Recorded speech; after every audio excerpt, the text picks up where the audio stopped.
Bom dia, queridos alunos. Tudo bem com vocês? Espero que sim, que todos estejam bem. Queridos, prestem atenção. Nós vamos continuar com o nosso assunto de verbo, certo? Que começou aí na página 13 do módulo 2. Hoje nós vamos retomar a partir da flexão de modo, tá? E quando eu falo em modo verbal, eu vou lembrar que eu tenho 3 modos. Eu tenho o modo indicativo, o modo subjuntivo e o modo imperativo. O modo indicativo, gente, vai ser, na verdade, o modo que vai trazer verbos que indicam certeza.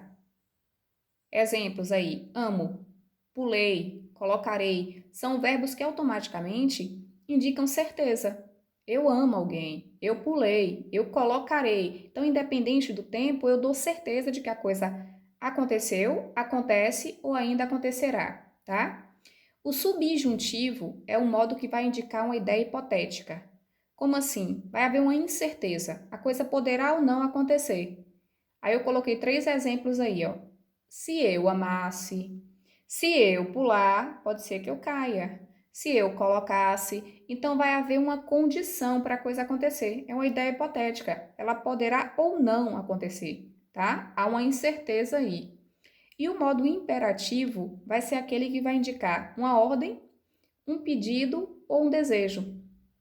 Então vai depender, na verdade, da entonação para que eu consiga distinguir aí se é uma ordem, se é um pedido ou se é um desejo. Exemplos: ame, pule, coloque, pegue, abra o livro. Então, assim, são verbos que indicam que alguém está te dando uma ordem, ou que alguém está fazendo um pedido, ou que alguém está expressando um desejo, certo? Vamos também ver agora a questão dos tempos do verbo, né? Quando eu falo em tempos, eu tenho 3, né? O presente, o pretérito e o futuro, tá? E aí nós vamos focar agora, basicamente, nos tempos do modo indicativo, que foi o que eu acabei de falar, que é aquele que vai indicar certeza. O primeiro tempo que nós vamos ter no modo indicativo é o presente. E o presente, gente, é o que acontece agora, acontece neste momento. É algo que é agora, que está, na verdade, sendo realizado neste momento.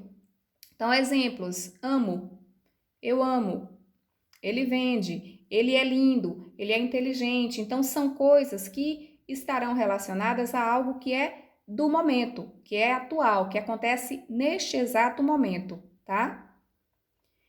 Outro tempo que nós temos no modo indicativo é o pretérito. E pretérito, automaticamente, eu sei que é algo que já aconteceu, ou seja, o passado. Só que no modo indicativo, nós vamos ter 3 pretéritos diferentes. Nós vamos ter o pretérito perfeito, o pretérito imperfeito e o pretérito mais que perfeito. E assim, eu não quero que vocês decorem, eu quero que vocês entendam a partir do próprio nome. Observem bem quando eu falo pretérito perfeito. O que é uma coisa que é perfeita? É algo que te satisfaz, né? O pretérito perfeito vai ser justamente isso. Vai ser na verdade, algo que foi totalmente concluído no passado. Então, eu coloquei como exemplo aí, ó, andei até minha casa. Quando eu uso o verbo aí no pretérito perfeito, que eu falo andei, significa que foi algo que foi totalmente concluído lá no meu passado, tá? Então, o pretérito perfeito significa isso, que é um fato, que é algo que foi totalmente concluído no passado. Já o pretérito imperfeito vai ser, na verdade, como se fosse um fato rotineiro. É algo que eu costumava fazer no passado, mas que ainda não foi concluído, não foi totalmente concluído. Exemplo, eu andava até minha casa todos os dias. Observe que quando eu falo assim, ó, eu andava até minha casa todos os dias, eu andava até a escola todos os dias. Parece que é algo que é rotineiro, é uma coisa que eu fazia todos os dias, que eu fazia com frequência e fazia onde? No passado, tá? Então, assim, vai ser justamente isso. Por que que ele é imperfeito? Porque ele é algo que eu fazia no passado, mas que não foi totalmente concluído. E aí nós temos também o pretérito mais que perfeito. E o que significa esse pretérito mais que perfeito? Gente, se o pretérito perfeito é algo que foi totalmente concluído no passado, o mais que perfeito, ele vai ter algo a mais. E o que vai ser esse algo a mais? Ele vai indicar uma ação que foi totalmente concluída, anterior a outro fato também concluído. Parece confuso, mas não é não. É como se nós tivéssemos duas ações no passado, tá? Vai indicar uma ação que foi totalmente concluída no passado, que foi acabada no passado, anterior a outro fato que também foi concluído. É como se fossem duas ações que foram concluídas no passado, tá certo? E aí nós temos os exemplos: morrera, partira, vendera. Geralmente, quando nós utilizamos o pretérito mais que perfeito, vem mais de um verbo no período, né? Vem mais de uma oração, ou seja, nós teremos mais de um verbo justamente para mostrar que em um a ação foi concluída e que depois nós temos uma outra ação anterior a que foi finalizada.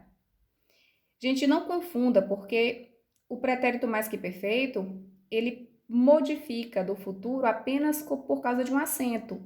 Eu não estou falando de morrerá, não, eu estou falando de morrera. Então, é morrera, partira, vendera. Não tem o acento, tá? Porque aqui nós estamos falando do pretérito, do passado. Para finalizarmos os tempos do modo indicativo, nós temos o futuro, tá? E o futuro é algo que ainda vai acontecer. E no modo indicativo eu tenho dois futuros. Eu tenho o futuro do presente e tenho o futuro do pretérito. Gente, como eu falo sempre para vocês, foquem na palavra, no significado da palavra. Quando eu falo futuro do presente, significa o quê? É uma coisa que não aconteceu, mas que está próximo, que eu sei que vai acontecer, eu sei quando vai acontecer, tá? Por isso que chama futuro do presente, é algo que não aconteceu, mas que vai vir logo, que acontecerá logo. Aí olha o exemplo que eu coloquei aí. Na próxima semana, irei ao cinema. Observem que é algo que ainda vai acontecer, mas eu sei quando vai acontecer, vai ser na próxima semana. Então, por isso que se chama futuro do presente, tá? É algo que ainda não aconteceu, mas que está bem próximo de acontecer. Já o futuro do pretérito é diferente, por quê? Porque ele indica um futuro que, para acontecer, haverá uma condição. Então, só acontecerá no futuro diante de uma condição. Vamos ver no exemplo para vocês verem como é fácil. Eu iria ao cinema se não estivesse tarde. Então, observe que para eu ir no cinema, não pode estar tarde, né? Então, há uma condição para que eu vá ao cinema. E aí será o futuro do pretérito.